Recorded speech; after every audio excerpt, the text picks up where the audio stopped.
به تجربه دارد. بیاید یک بار ببینیم که چی کارو سامان داده میتواند. ضربه احسان. اوی یک اتا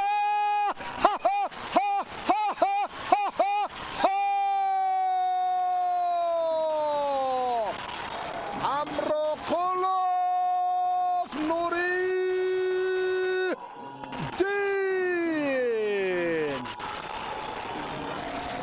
اما این لحظه که گفتیم که پیتر شاگرد احساسی گلزنی دارد، تبسم‌هایش هم به سبب نبودند.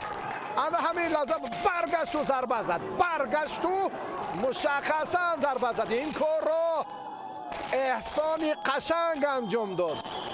بعد نوردین امرقلوف ضربه زد و نتیجه رو برابر کرد. اما همین حالت بسیار هم خوب بود، سر وقتی و مناسب. آفرین.